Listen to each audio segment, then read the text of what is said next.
is 104.5 Panyachigez FM. We are your number one favorite station.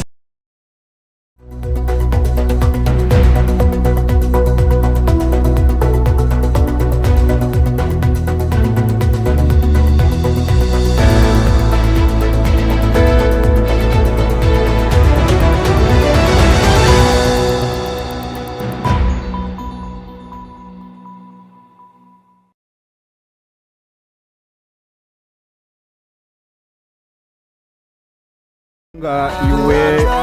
umurebe wa Tayaro West Television kandi nanumu kurikiza wigani nakatonye zitandukanye kugezefemo ndenda okusima mnonga kana no kwebaza ahabo gumiza muno reba Tayaro West Television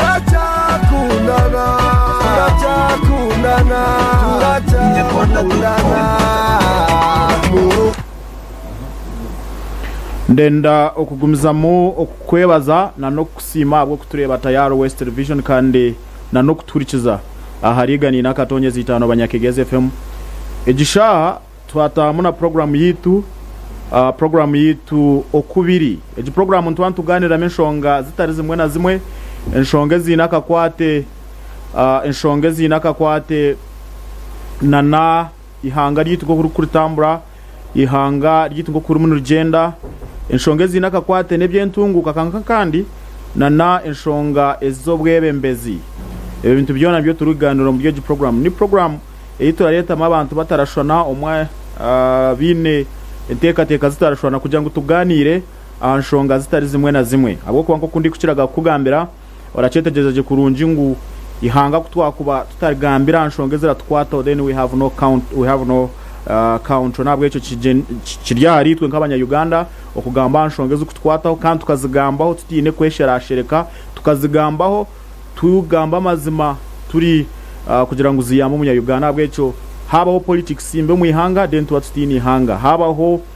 kugira ngo tino bwisho kandi turi mu ihanga ryitse turya bebembezi turya abaturage turici ntubasitini ihanga icyo twine gukora no kureka ngo twayije hano yatwazigamba kandi nico rukurebera Tayaro West Television hamwe n'abanyakigeze FM twatanissize hamwe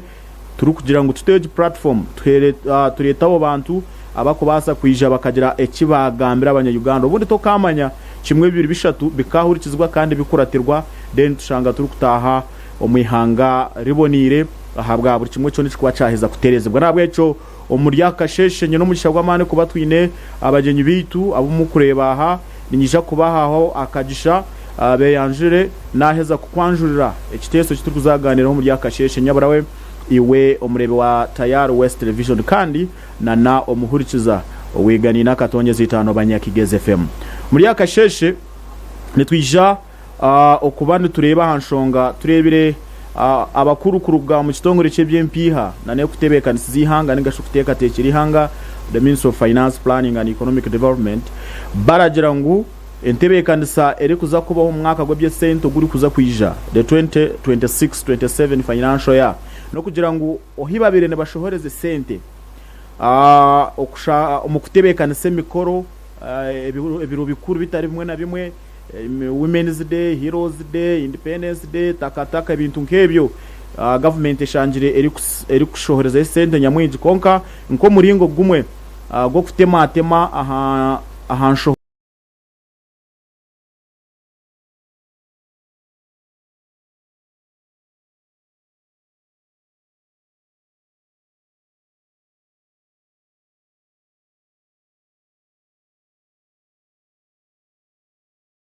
keta habantu bace nikwe nibijagumana bazo mu status abantu bawurikiza TV na za radios kandi kimwe cyaza for instance umurundi president w'erga guta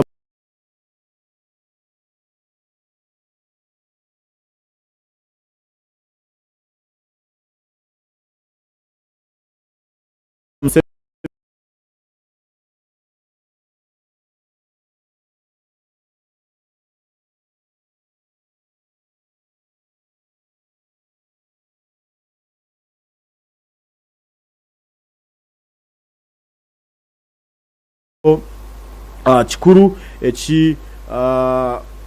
government okurabira mu kitongore cy'ebyempi hana n'intebe no kutebeka ndizihanga barimo nibagezo kugira ngo bacendeze ahanshohoza yihanga konke ikibuze kikure kiturimo twebuzaho nitwebuza ogu nibwo muringo ogu His Excellency the President na government na Minister of Finance barebire kuba nigo basa kuyamba ihanga okurundana sente zo kustiyobohereza abantu because ekintu nikiringu koriye heje mikoro niyo yonka he sente zitara zitine mu gasho ziraza akatwine a lot of other luxuries hibarashohereza sente ahandi oyireho na konka kandi abwaci target gira public events and national events eziri korwa hamye ambiro bitari bimwe na bimwe ekinde kitahiremo rwagati nutureba abakuru government through cabinet of course baragira ngo mweneho akasenta kutuye turashashura abashaho abana baratende ku bushaho turakagarureho nibija kugumane batendekwa umarwaro gate batarashashurwa especially baba bari gukoresha turukweto kugeza samo ninga internship okugira ngo barebe nabwo gubo muringo gumwe go kushara ahanshoza yihanga konka kandi watera mutochi orareba yihanga level yituriho wareba abantu baragamba about that okugira ngo abashaho aba baratende ko bushaho government ekene ba miliyoni 2 n'emitwaro 10 yazishara yazita miliyoni konka nejo miliyoni mweno yagizire ngo giyo wareba standard za Uganda ziri turi one patient to 2400 awaho ni horosho ya umurwire na nomusho standard ya World Health Organization ni 1 to 1000 now ntwenda kureba ejo niyo miringo yo ibarebere kubona mesente hariho ndijo ahiturashoreze sente za government hizo kubena bwene zisharwa ba ministers allowances manya everything zo kubarebere zo kubaragure zo kubagurura amamotoke zo kubagurura ebyo byona twenda kureba yo turebe yabo nubwo muringo gwenka government yakubasa kurundana sente kuziteka ahari ebyo biri kutungura abantu babanye Uganda nabwo ejo ntashishira kirereka nyakire banywani bitu abutwaresera kanija kutangira mukono gwanje gwa buryo nyakire Dr. atwe yanjure kandi ayakure umuntu we no kuturanza tayari West Television na oturikiza rigani naka katonya sitano banyageze FM then later on ninja kwakira munywani wanje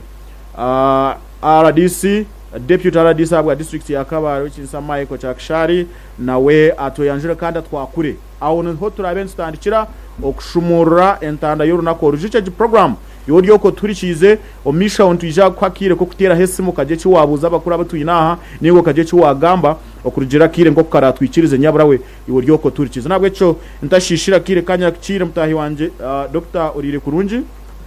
wabare munanga umwami Emmanuel Okujakira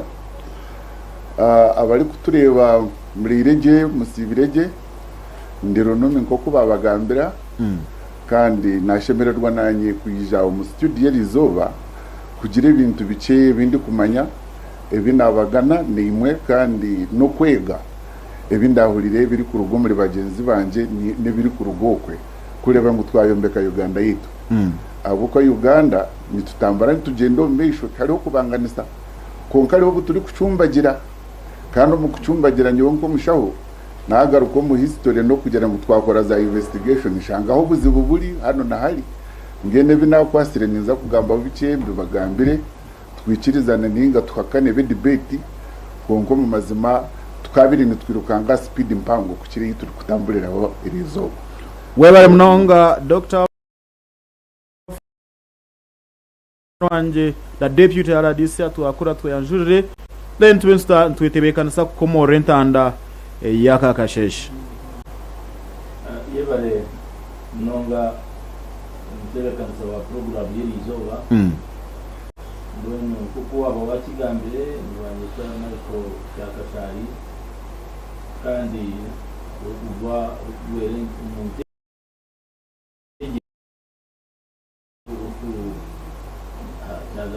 umuhwezi wa president mu Kabare district wagamba bigambo binyiho ebi inde kubagana mu kashesho mu konka kamba nzemba sime aho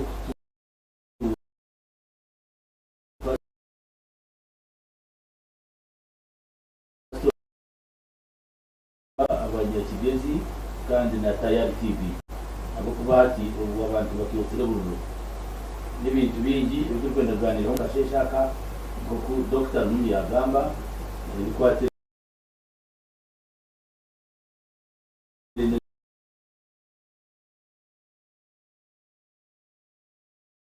okuba kwitwaha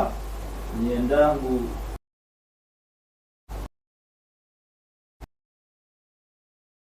z'abanyayuganda turebe Uganda yitu uko kubasa kugenda mu misho turebe ibwana ugambaho ebya enshoboza y'ihanga ukubiri kandi turebe nangwa n'eby'obutegeki ukuzako aho kuba by'obutegeki nabyo nibyo tuyamba kureba uko embera y'abantu yabaho nabwo icyo ashobora munonga kugira ngo mwakwetaha bagakanisa ibitekateko tuganirira abantu kandi turebe y'abantu basa kugira ikitwihamu ahubwo burungi bw'ihanga n'itu Uganda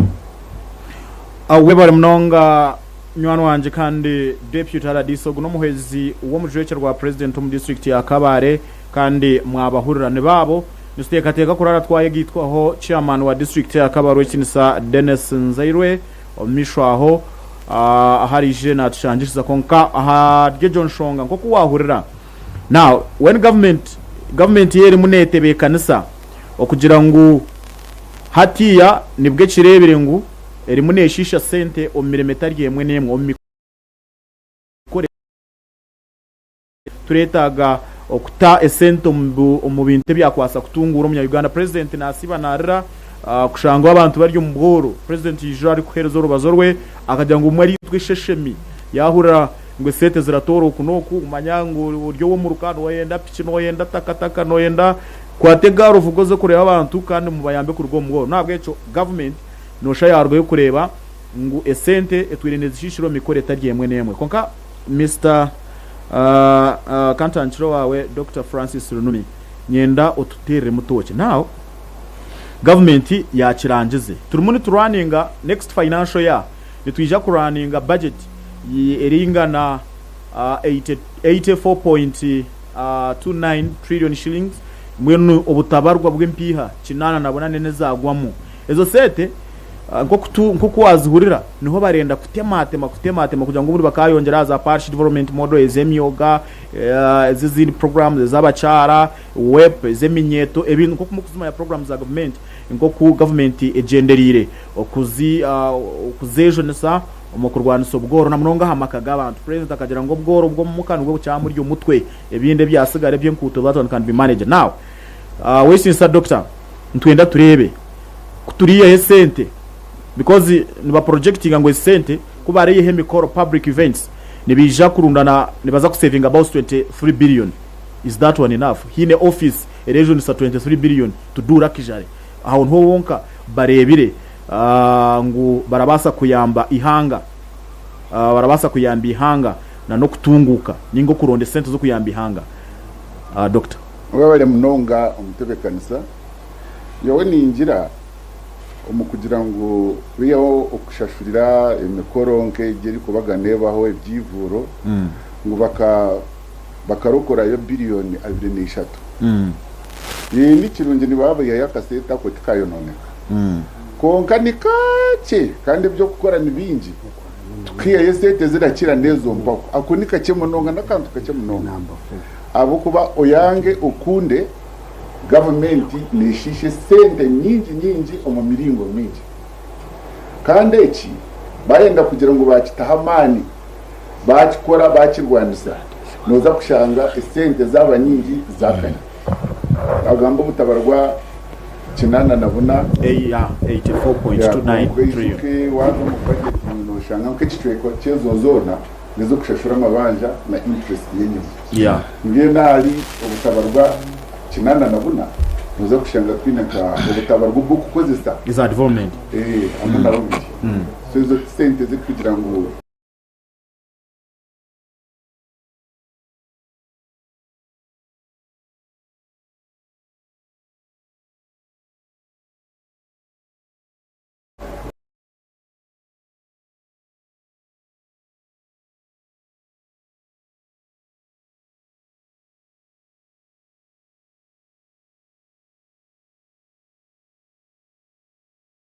we say if you fail to plan, you have planned to fail. Ngeno waba tatandikira kurungi no planning iri hanga ibintu by'abantu bari kwetanga already sente wakuzita umubintu ekaza kugana. So it's about an evidence based planning. Uyu no buhamye ngo sente zihanga za budget ziri kuza kushora ni za bintu by'abantu bari kwetaga, ni za bintu byihanga riri kwetaga. Hate cyo tukatu kino mu National Development Plan kandi no kishanga no mu Vision 2040, Vision 2060 hakaba ubwire buringwa abantu baratekereza ko Uganda yiteshemire kwandishwa kandi na development plan ibyo byose bishoboza bwo kubishemire kwandi bitamizwa umuntu Ministry y'Ibitongore bya government. Echo cyaheza kukorwa nitumangwa kasente kacha karibu kaza kahe umuhanda ugushemiri konka waza umubiri ko bizuba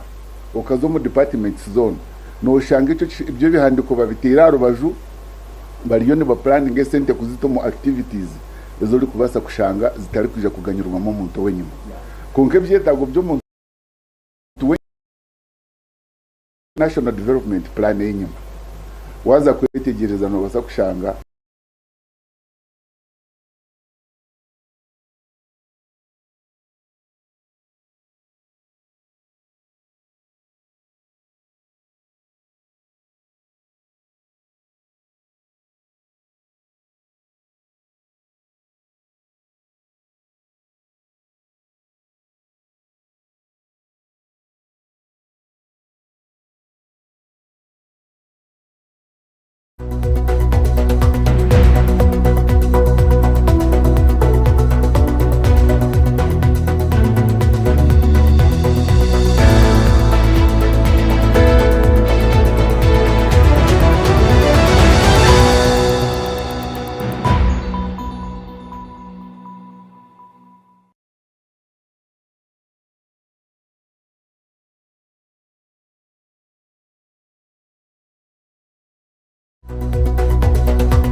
This is 104.5 Panyachigez FM. We are your number one favorite station.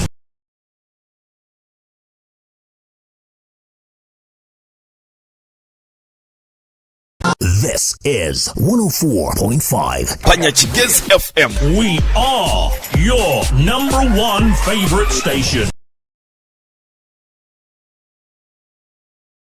Center ngeno district division baziye mu mushokoro twashanga amaniga district nigacendera nambwe no mnyani wanje watamu nija kushanga amaniga atari kagutwabire twinobwire bwitu no kutandika kutera induru kugira ngo bamuhamana bike yamana n'abantu bamuhira karuru bamushongere ibintu bingi abikore so ha decentralization yabetagarwirwa mu amani esende niza kugumaniza ishishikara ecakana ekimwagamba hokache ni cha reduce wastage. Hat plan ni bagenda bazikora budget yija ezitamwe sente konko mu kuplanning ngomo nimwe abashuma batahiragamo nibagenda barete activities bari kumenya ngo kubaraheze kugira ngo sente zaza hameza nitwija kuzishohoza bati ni line kandi nibageta networking aba finance twabagambira sente zimuzohereze contractor aba procurement nibija kutahonanka akasente akore mu ka inflation yaheza ku inflatinga bill kubaramushashura speed naza kutuka K2 genda kasigara agenda koleki akora urugudo hati bandi bakore ibintu nk'ebyo noshanga harupapuro ibintu biboneye konka ground hatinde kiriho nico nabagambira ngo hariho performance based budgeting niho ramanya centralized ngiye nkati imbere ninde wa social media omwame okuruti bakamuhura urugudo rw'umugahinga ngo arukore 16 billion kiruka kozirwa esete zikashohora hati nyenza kare ndo shohoze sente billion 16 zo mugahinga okuruti takamukwasire ate okuruti ne example abali nkabo omu Ministry of Education, Ministry of Health, Ministry zona works nkai bali mu benje ejo ni wastage so ebyo byona mwagira ngo mwatandika kutayiteninge nati ruga hagije mikore yo kugama ngo mwasevinga billion 23 abashabara ryagaza trillion omuri za fake contracts fake procurements ebyo byona ndibimanya ijo rero nangwa tukareba haba mwakasonga akoko akacunda nangwa twashemererwa ngo corruption bija babaji kwato ubu bakwatari speaker Aneta Monga twareba ibishwani byesente twareba amamotoka nigahinda amaju mgendo bigambirwe ni wakuzaru papuro kashange sente zitariho kongabire bintu akabigo bikija byahano ko mwiguru nkamano byazo mu ngaro zeyi hona shiwe tokashamba naga enda yakuziro inemwa barongo iwe ne ya mutima muhikiri ebyo byona no shanga ubushuma buriho konkari hagashuma gahango abwo bari kutinda ngeno kare nibihe yonkaga amunga nkagwaza mukuru wihanga kagakwata kurunja kagatama bushu kabura muriro aho mpaho yitwa benyemane tugira ngo hatari hikijana kizamo konka kakakariro ka amunga keja kakashwa kakarara basi abanda babire batetema inteje hatimize hama nibarira kimwe nibibira kimwe government so wastage mureke kureba mikore jibagere ngo nibasharashara ubwo no gusete buke munonga billion 23 turenda bakwata ba trillion abo mpaho kandi abantu babagera citizens mumutandike mutuyambe mu bigambe abari kwibesende omuntu neiba tori kumumanya nezina konkani bakongo eria parish yona ninge gomborora eguzirwo mu ntogo omuntu ogwo mwako butresinga no mushubuzi hati abayore bazayo bamurebe kushu buratwe income tax returns kureba ngo kakwata billion za 10 wagura parish yona ngori munota mufama Oriya yakimanya niruka ngati mushaho tampesete zo yibiro mu government ninye barabuze ngo nzishubwirenta abo kwa abantu bagamba so no sleep no kugira ngo mwene himuri fungu amacho hati mwegura mesho abashuma bo orabe nayo mbeke sete ziri genuine nabayine bipapuro heja akamwakura bishinanka kwa mbeke chombe ko cyakanyina mukaga chairman omu town omu izendo wazihire nkahe foiro no gitaho ukaguzente zawe oyine investment siyo mu bank bond zibiki akasete kabire nyine nabana banje nyine no mucyara twakombining ka family reba ibintu kundi bi balancing ne tukurukaho konka from nowhere twareba wa echombe ko wakimuze ariho kurabiremo nambwe n'abashubuzi b'injo muri Kampala tagira ngo nibashubura bene sente abakozi ba government niyo bari kurabye sente mu migongo yabo baheza kwiba so ni twenda really no sleep ecumite aze gumize mwe shumbe benkendi batira bitabe byawawawa ntakigama mawe kitanduga huko ndagambe shi kunibantera kantukanje bakakiyaho nanye nkabona beita batakawabe batamu ari habanyabishuba harimo abanyamazima konka burijo no manyamazima nikitatungamirwa noija kushanga abantu batandika kumanya uri kwibesete za government noha otali kuziba noha then irizo hat technology kije ahabwenshi nibaza gukora monitoring bakabanza batwara ubwire feedback mechanism tubasa kugikorera computer buri bamwe be namanya ati kintu cyakora hati nka chairman ya nakao bare kure sente zo gukora urugudo eco nacyo ni cyenda ngo kitwara ubwire bataka kugambira kilometers zawaho umusandi ibiri aba Kampala babuze mu Ministry of Works esente ezibabahirizo kuri rugudo nanka zahikahe nogera uti mwohereze timu yo kuja kugera ki kururebe hirwahika no kwataka kasima kugo mwana yindi tire kishwani ruyo time tira twahika hari mayiri 12 nibo bahika rebo rugudo ko bari mune bakora ati bakatire ho chorus reporting mechanism tukozese byoma bya computers twabikozese ababire ni babiha ngo osete bakazibaha bati waliyo ni barukora barugire rwakaraba bahikire nanka bunyonyi bari mundi bagenda kona haho mwaka gumwe necweka niho wahikari kilomita 2 oturagano tutere nanga yitame mbozi oliyo no korota nibita investigate nibaza kushanga abashaka site bakakabagana ati bakine hati baliyo ni barugwana na banka kugira ngo hajiro twagarukaho baguru tushuta ko kusindika ki urugudo mwabanyiga kandi mukaba kwatabikano noza kurira bagera baitu no bwogamba chairman tukamaha kantu minister tukamaha kantu nana wabataske abashumani babagamba aba bacumbagize konka hatabireho reporting yumbire y'ubwo bwogwe turabona twandika amiza bwo ko corruption tutwire nayo yamarubwi kandi uburyo bwayo bwona batakubeya ngo batakati bari kubumanya niba bumanya konka ni bakitandugaho bitu uburyo mwe yagambiraho ndije akagambira n'uwo tinire nagira ki narugayo nabigamba aho twatandika ku cleaning Uganda yitu so eje kintu cyo kugira ngo billion 23 ngo ubwo twazikoze saje niwo kutwa intane zaba bari muri wa striking turi kubaherejeta utwo mwaka gumwe konke sete nyingi ziriyo nizifwa ariho ne sente mpango by the way ezibatabagambiraga Uganda negende borrowing ngo mu World Bank IMF Bade African Development Bank ebizete bingi bamara kuziterekaho computer kuri yatandika kuraninga twatandika kushashura interest rero batata yanje mu ryago ma office batandika kora stage aba procurement PPD omwaka tiguri kwa Uganda shashura interest esete ziryaho tizikakoze sibwaga ejonorosi ya mani nkoro rugudo rwa Jinja expressway kwika Kampala bakaza mubaza mu president bamugambira ngo beito ari hori ku atire mu miliyoni 20 za dola ati nimube mwemerize batata yanje tibabize mwenyuma bakabinya niriza wali ngo twara tunjiro rwo rugudo konke sete zikagira ki zibaga account ni zivalent enanka ejo nayo ni loss ngeno wazo mu loss za government ni nyingi auditor general nabasakuye report akwerekeza loss zitulimo in fact kwa turi kwenda ku saving sente zo kuyamba abanya Uganda meeting ejo ragice yaringe ni auditor general na reports ze ni waturagana abamanya ukuni bashishe sente zo kuni bazishisha ukuzini bazishisha of course bimwe byaba politiko bikazo mu parliament kandi na parliament birimo noza kwetwara umugoyi wagurebire gwakwikira kirejo niwo no gutaruba no to fesa rubajo konki twabenyema twakire ibintu tutirira parliament nduru kumurabe muzibire muzishishira abwenshi mutari kuzo mu rwo mugoyi nimwe bakabahanika so twine bizibu binja bikwakirina na wastage yesente za budget Dr. Niza okora nakugarukira naza okubanza nyakire deputy RDC then deputy RDC yaragaho tujya kwakira chairman wa Tushan Seza atoyanje kana watantira isara DC obyo mujekera president mu district ya Kabale eba n'ubagamba government igiye imetereka kanisa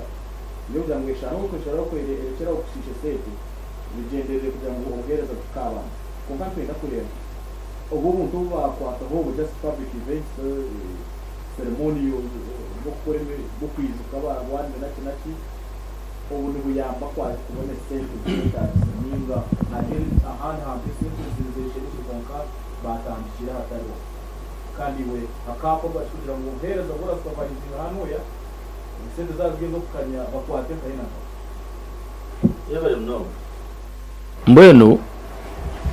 ariho n'emiringo mingi yakubire nebane nekorwa kugira ngo government ekore saving ningegire esente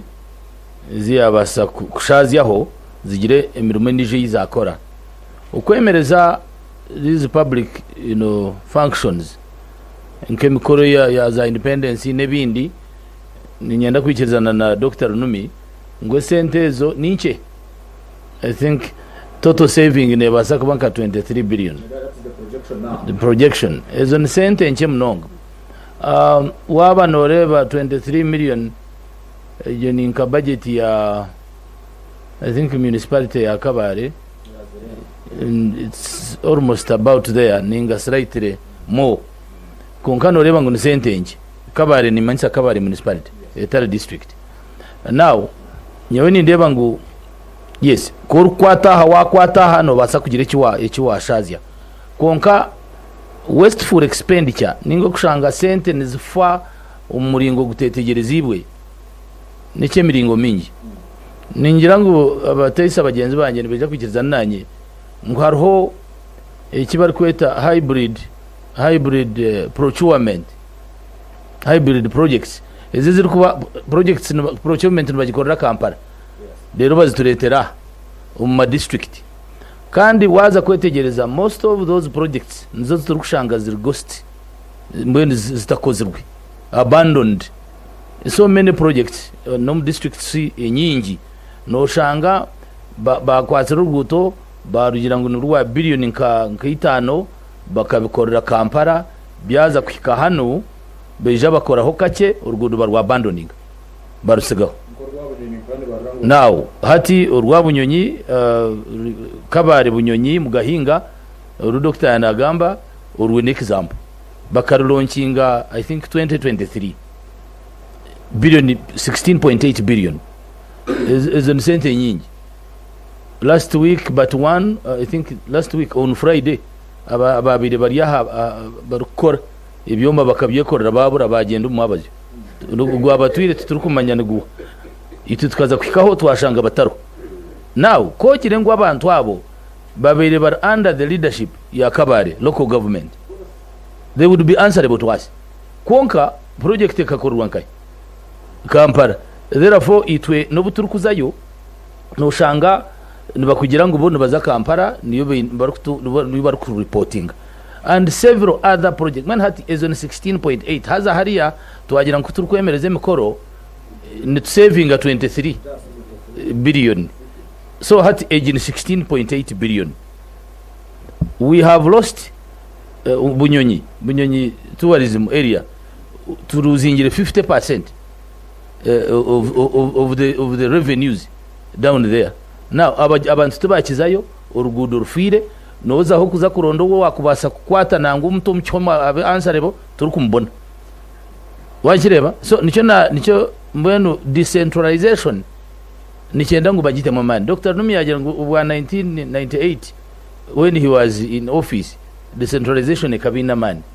konka hati bakagaruka bagikora centralization. It's no longer decentralization. So nyo nitekateka ngo sentezi no buturabe ntwenda kora saving sente kuzirabe nizurgumu aha center ziri kwija aha district kukora emirimo ya district deke sente ezo zija aha district derito abaha district babe nito bataho ibare akazito kugira ngo tukore supervision age because waba no reba n'imihanda ninga na projects ziri kwija aha ziri kuraba mu budget ya district ubwiro wingi we follow up to making sure ngo sente zino tuzitorereza nitureba ngo zino mu guzikozire. Now ebindi ndibifero planning nkoku Dr. Numi yagamba planning esente aba planning no manya abantu aba pahaba inamagizi mingi hino bari kuzisherekomo budget bazishereka mubura kuzetegereza ponka hati we have agreed na chairman, our new chairman Nzairwe ngu sente kuziragarukeyo twashanga babako bahatubira kuba kuspending for example nka Kabare kurunu tushanga sente kutakuba harimo sente zibabiri basherekera mu budget hati zija zagaruka yabo kuba tubine kuba raz spending ukuziragarukeyo uru responsible neja kwatwa. So ati nyoni ntekateka ngo government center kuyakutekateka kongera okuhereza sente zone kazihereza government haza bakatworeka naba ba planning mbwenu bakatworeka je ukuba bende biba konka no leta bakakitworeka konka kucyakuba kiriyo itwe ntubasa kukitorereza itwa local hano ya local level esente turebe ngo zakora ikizine gukora ahabo kuba sente ziba savingira hano sente nke mnonga barebe na travels sente ziri kurura ngo abakama baza hero nibabashashura za padiem mbuza kugira iki I am told ngo hariho nabo mu parliament abamo babiri bahereza za trip umwanya go kumara ibiro bina agenda ko manero bagaruka konka ija zikora ki as claiming mbwenu hati these travels nazo bazikendeze ito kutambura tuturuho kandi tukoremera mu yihanga so nyone ngira ngo you can only travel where it is necessary abo kuba travels ezi na za padiem wazigaita nazo nizibasa kora urugudu nkoro rwabunyonyi uruturiyo ntugamba nitucyura ngurufiri ebintu ebyo n'ibintu byo kutorereza namani kandi president ariyo na bitinga no mayano bagira ngo aturarinzire iki konka hariho bwari kure wo yo muzaire no guma no warning handi hakene utandika kurabyaho kiboko mbone hatatandikira kurabyaho kiboko hatwatandikira kurabyaho kiboko abantu abo muto atandika kusimuka nambwe nijo akagira ati utari kwenda kora ataye right away so nyoni ngira ngo ku yakuguma toyira gomani nko kwagatandikire nitwa ha local level amana go tukagakozesa because nitugahabwa nimpamya ngo emirimo ejo neja kukorwa ahabo kubati ndi kureba habwenki bashemere kwereza budget yo gukora umuhanda bakwereza gukora budget umuhanda bakagira mu sente zashohora abwenki umuhanda gujine kuzo mukote ndijo ecyo nitushobera umuhanda guverinoma gushemeye gukorwa mu koteji n'emyezi 3 nawo esente zishohoire kunko shanga waza umukote ndijo konkitu hano kabarebye turukija kubikiriza abo kuba nitureba ngo waza umukote ndijo amakuru gacyo rinzire za koteria ezino basa kushanga zifiri uzirire ninga muzino kuzumuzikozisi so wazo mukote ndijo no basa kurindeza kotejo ngo base ojo kozese umuhanda ugubirindwa gwija korwa so service delivery ntutekwa kureba ngo yakorwa kandi twatorereza na sente za budget ziri kuba ziterwamo twatutakozire icyo nimpamya ngo byafandumu Dr. Numi yahiza kukigamba abana yinki abantu abo mbyaroko bono bamanyiki bari kwenda nibamanyiki bari kwenda turiyo ntugamba PDM ngo ne tuyamba yes sentes kuba kuzikunganya bakazikunganya no bakazongera mu PDM bazongera mu PDM tukazitorereza at least abantu abo kuba umuntu nanda kureba ngo yahikwaho abone abantu bahurira ubuhereza buriyoko konkati kubatandikira kubahereza miliyoni batandika kukifiringa government nayo neba teka ubu hatuma bamanyira ngo buhereza bwizire uyireho kandi hate kizibo kitwinde ne cyaba nanka sako leaders manyo bushuma tuburi kuri yo rwuronga sako leaders naba parish chiefs ninga ward agents abo nabo n'ikindi kizibu ekitwine konkabo tuba handling abo kuba twatsire bingi for example ngato muri kabare bingi bakwatsirwe ahabo kushanga nibariya sente z'abantu okushanga umuntu bamuhereza miliyoni bakakora ubukodiyo kashanga bamuhereza imitwaro kinana abo kuba miliyoni igana waguma no hiya wabirabiri izo ziba zitari 20 is 20 million so ushanga izo 20 million za fero konkujuke ngo nuba kwa kinana koroza kushashura ryashashura miliyoni emwe so abantu nibendo buhereza konkani itwe leaders nito twine kurengo buhereza obu bwabahikaho so nyewe ningira ngo ecyo ku saving sente umubivuro is not the only thing nemiringo mingi iyo kusavingamu esente planning alivwaho tuje kuba tusavingira ho sente these travels kutambura enyonyi no kugenda abantu bakazoko then kuba kusavinga sente ubundi bakazi to mu marwaro because government is spending sente nyingi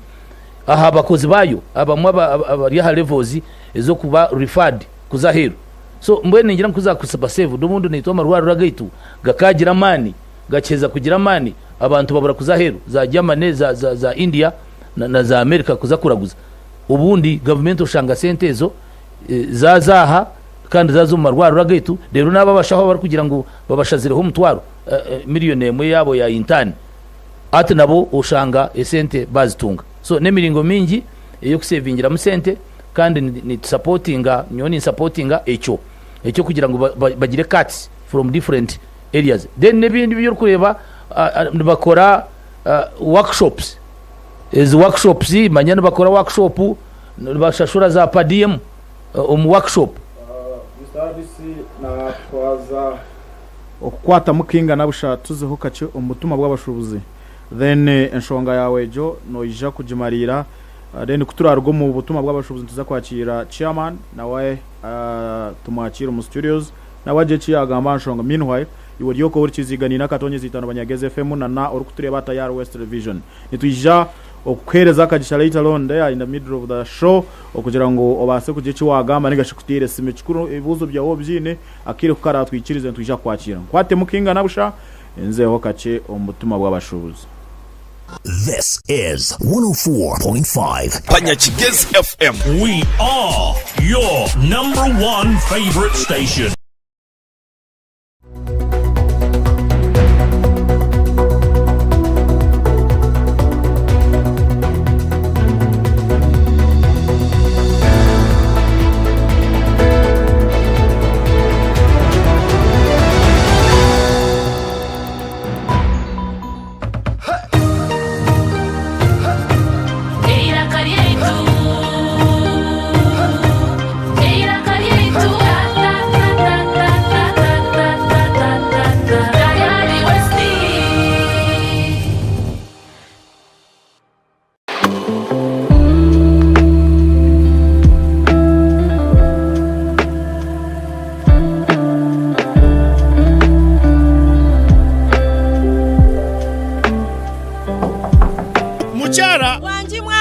Akahoho kararugokwe kukaransona nkunyije na bene iwe.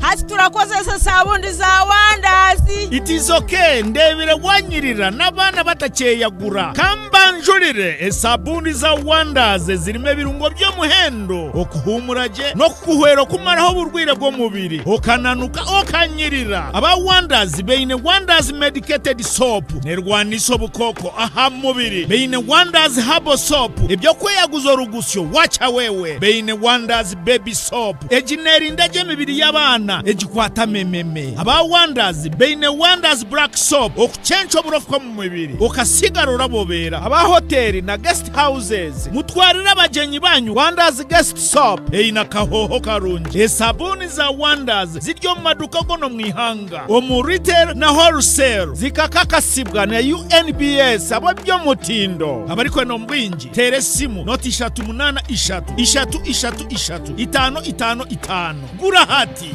Wonders, always wonderful. In the neighborhood, near stagnant water and mosquito breeding sites, malaria lurks, always waiting to strike.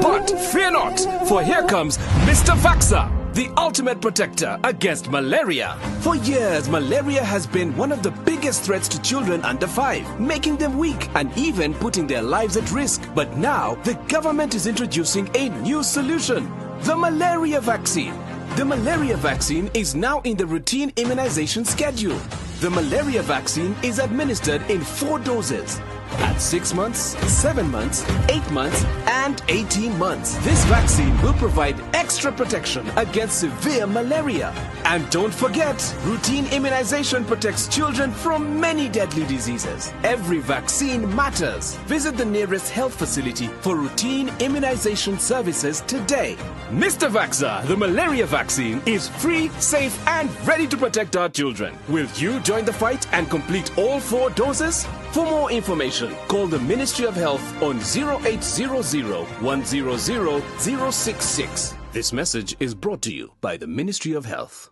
Umuribi wa Tayari West TV utaferwa kwerebera butuno empira ya Ankore Cup aho ibyanga bya Ankore Nkambarara Ntungamo Isinjiro Buweju Bushenyi Shema hamwe na Rubirizi ziri kuritana umuzano gw'upira gw'ebigere empakezi nizitandike biro mukaga umwezi gwa mukaga umwaka gwa 2026 kandi muzaneji nejo kwerekwa butuno tandikana shay 10 kazo mwabazyo aha Tayari West no basa kutushanga aha DSTV channel 3 Azam 5 Zuku Mushanju Star Times 8 Afro Mobile hamwe na TayariWestNews.com utaferwa Tayari West iraka ryetu.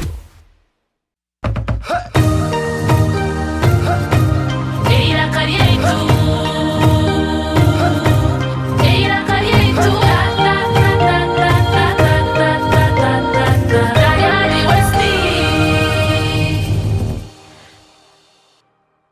This is 104.5 Panyachigez FM. We are your number one favorite station.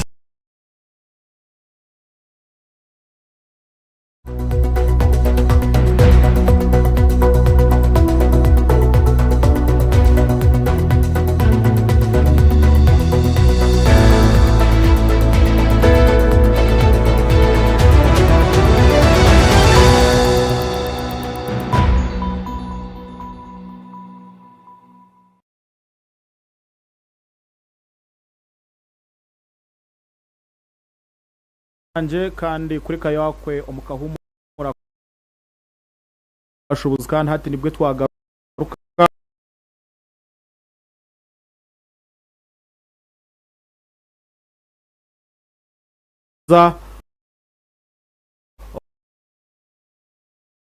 atugambire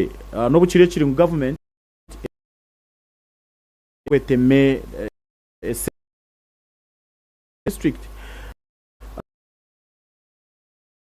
Kabale district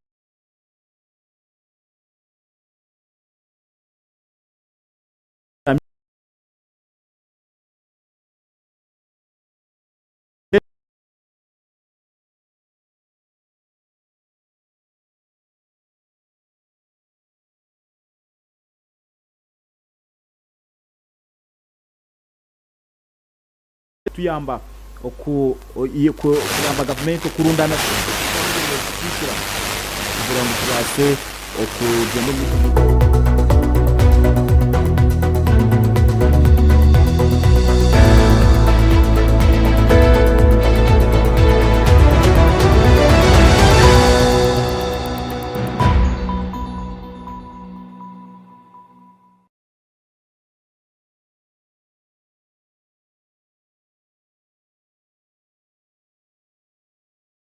Mijime kandi n'abanywanyi banje Dr. Runumi na RDC abali hano nitwa mu studios bwana Jime ekibuze chorobi kandi orareba senta ya Kisorovingire mwe nubwo sete bazi kwasire bakaziha mu mikoro kandi nabwo noreba niza kurugamuki ndendaga tutashemerwa munonga ngo 23 billion ngo bazifundize ijuka bagiye ngo mukoro niguza kuba celebrated mu State House icyamaza president naza kweta abantu bace abatekere cya mushana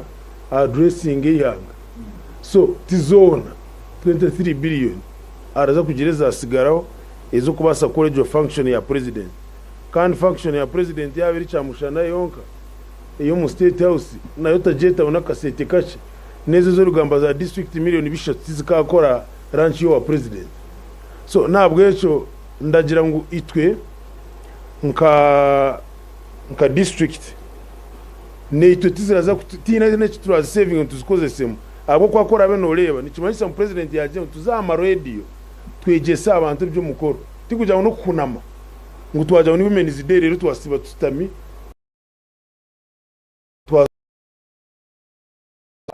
celebrating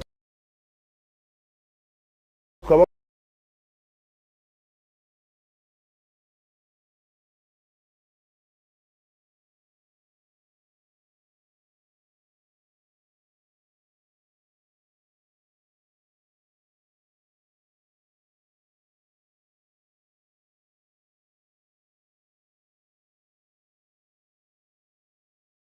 inogo mukoro nekigenderwa citunga kabale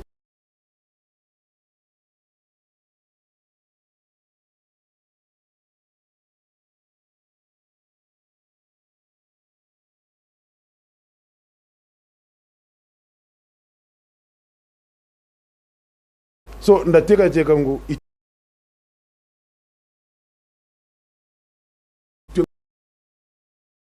nkora ito turakora mu ugo mukoro ito turagura tente ito turapangisa public address system ito turapangisa ababanda izo natwaza kuziha aba media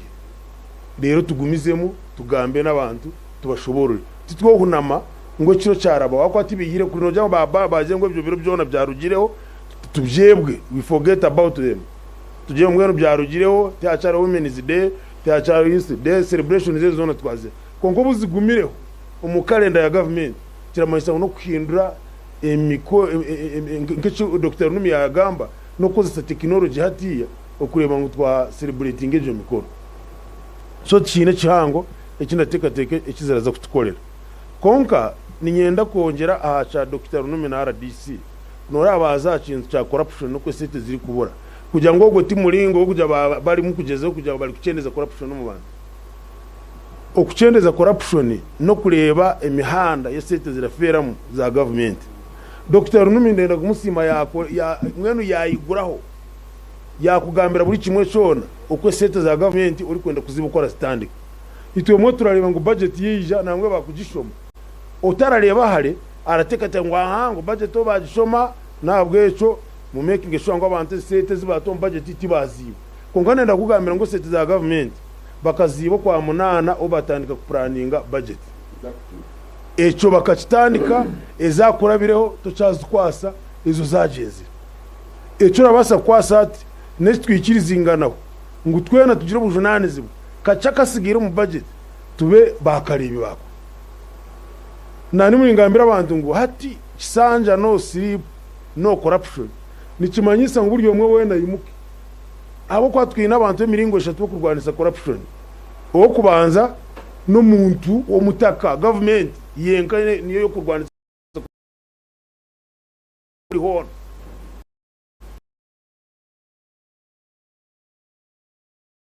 ngati gure dazi ryo mubyaro ziri kore nkuto konkati ndiyo kandi abantu no kusensitizing abantu a program za government irizo boshime kumanya yatandika shazinge gukora amajuta bagata mugona kora baza petrol station bakejirikana 20 zona zazo mugezo machine ziri muni zikora muri mugwazo kwara baza 10 iwo chama RC1 RC2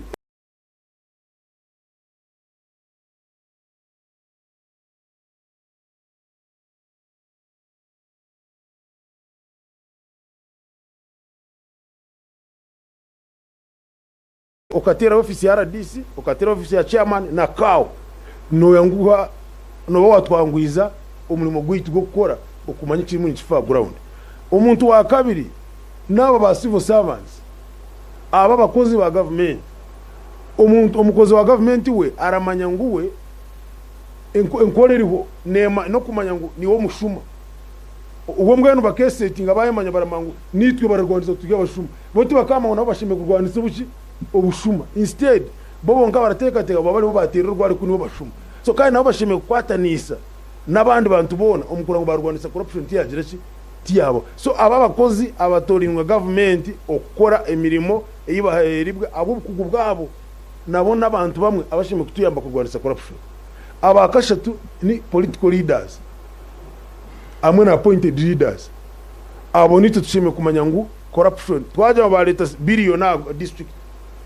billion nenda kora nkuto zinga tuzanjurira abantu aredia bamayango rukuto urwamaziba okuzakavu urenda korwa ruriho miliyoni 2 bazimanye miliyoni 2 zirenda kora cha rukuto hariho kugura amajuta aho kwa machine tuzi hariho kugura amajuta hariho kugura karavatsi hariho kugura maramu ibyo byona tukabishika mu rukuto bakarukora kora ngo babone deno umuntu wamwereka ngo twine karavatsi line 8 zo kutoma rukuto alije kubara munyereka ho mwaziti so n'ubujunane zibabwiwe umunyamaziba mukama w'urukuto kumanya kubatugizira hano bari kwigura urukuto ngwenda kutamura inizi mukaga ngwene zo inizi mukaga bazitirinka zaba zitagiremo no murimo gwawe kukoresa ikaramu ninga kose ubushobozi bwawe ukaba bo RDC owa chairman ningo wakawo rero tukaza ground tukareba ku mutaratire mezi line mukaga katwazibarire sete zinezi izo sete zikazanga echa kabiri line twaje mu twenda kutamu sport maraming twenda kuta umubiceke biraterera munonga uko twashuka mu maramu umuntu yararabamo urukuto ruboni hatwore batagishiye maramu kandi mukahunama kandi bakagaruka tukazarode tukarugamba uruwire nimwe mukahunama tukahunama ato wayambo ndijono so no mu gwanje bwo kugira ngo bese no mwagambe ngo arikuza maramu maramu mwaguzire tibaragitira rukuto bakagikoze sebidi rero ito turebe maramu ezo sete za maramu umu budget ziringana ki zigire nka then twakwata wazirire tumanye zo kuri coveringa nizingaye eziya batiri mu budget kandi atazikirize nka atazikiriza abantu nebindi nk'amajuta kunabagambira no kuto system yo kurango amajuta gazo mu gureda kandi gaba recorded twamama amajuta gakoze urukuto kandi abantu urukuto rwabo rwabayikakuruye so ntabwo eco umukisanja no sleep no kujya buryo umwe wena a waking up ayimuke tiaro umuntu kujya ngo niho ino bujunanizwa bwo gukorera abantu buri muntu wena okay ino bujunanizwa bwo gukorera abantu ariho konko ino bujunanizwa bwo kurebera bya government no bwa buryo umwe wena no buri muntu wena ayishire kandi ayine obugabe buramuhebwa constitution okora ya reporting amuntu bwa government oguri korwa kubi kandi government kamugaruka so ekiri twitaga abantu no kutekereza ngo blame game abako tukabatera karuru mweno ibintu bifikire ni mubireba kashi wantera karuru wanze makanga nze kumonitoringa district yose konkiyo wasigara umusharo nakohereza gureda wagireba nakohereza amajuta nagatabo nakohereza tipa zo kwegura maramu endongo naje abazikutere munabi kushoborore hati yoti wangambira hati blame nebeyo so nabwo cyo nabantu bazora misho twena twimukiremo buri yomwana twatena tugira ubuhereza bw'amani ubuhereza bwo murembe buri muntu yana ikimukiremo washanga master ryo mu barasha ibi abana baryo mu class ni biga ato customer na uri cyamanero si abantu tubaguna giremo oguna bati nagira makanda ukamubonama hati iwe na nyowe oyino bujunazi bwo kwita district oyise district no niwo chairman niwo mutaka uri kunyana no mukozi wa government akarimwa kuzo mu class okuza kwegesa umwana wayohereza iyo ngo muzire wayohereza mwana mu class konka umuzire wabugana master mu bar watandika kumushengera so nabwo cyo niwono ino murimo ogokora ngo wayikiriza okureba ngo twena twarwanitse corruption mu Burundi gu so sanja no sleep no corruption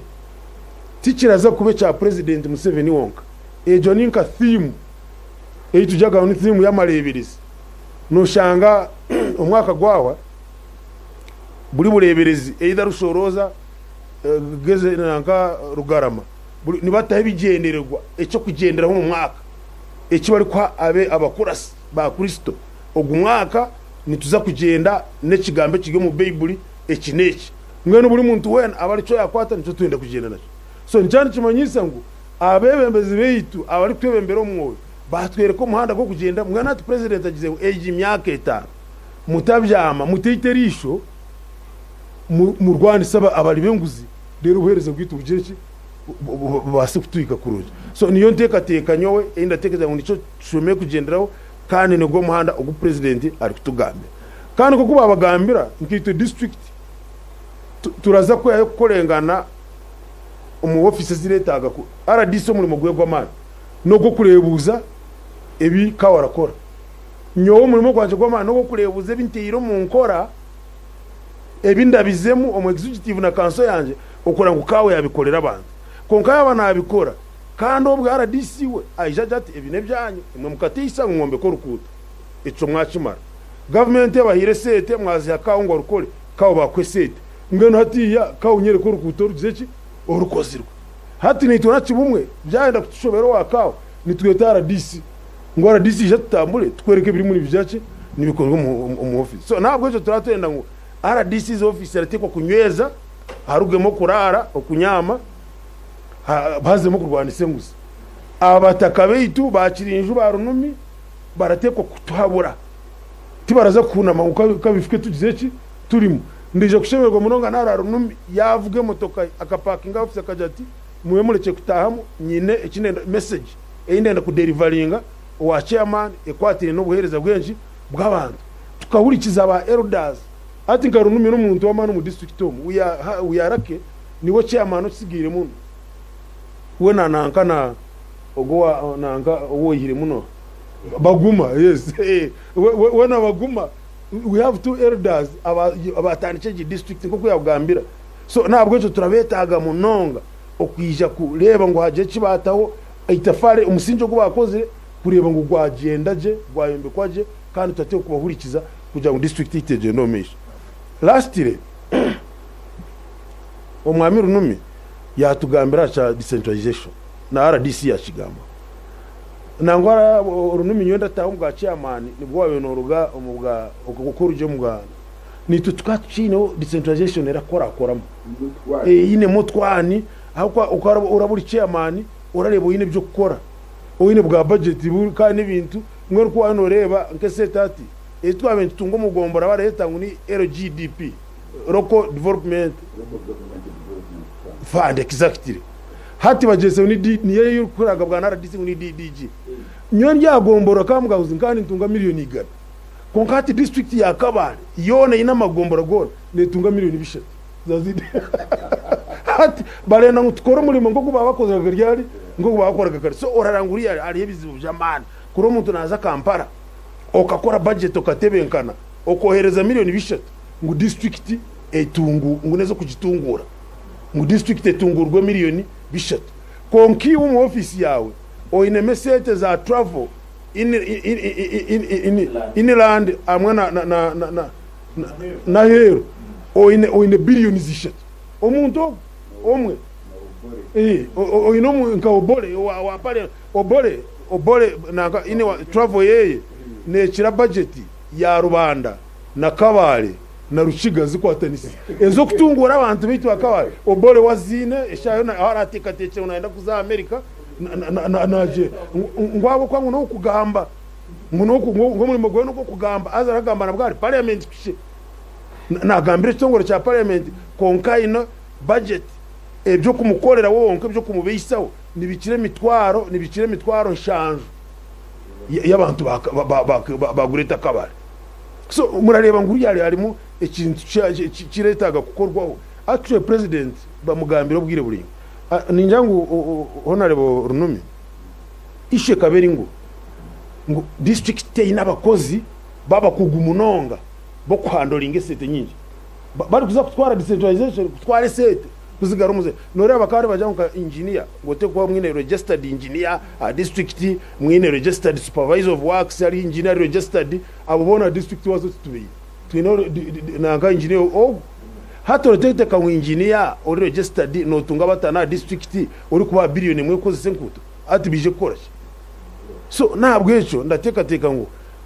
barajanga ustanyama aha murimo konka government iri kuri ibikoze byo kwa bakozi rero babasekora otherwise turazagumiza mutura kwata billion budget ya billion kaga nibi tushashire mishara ya billion 50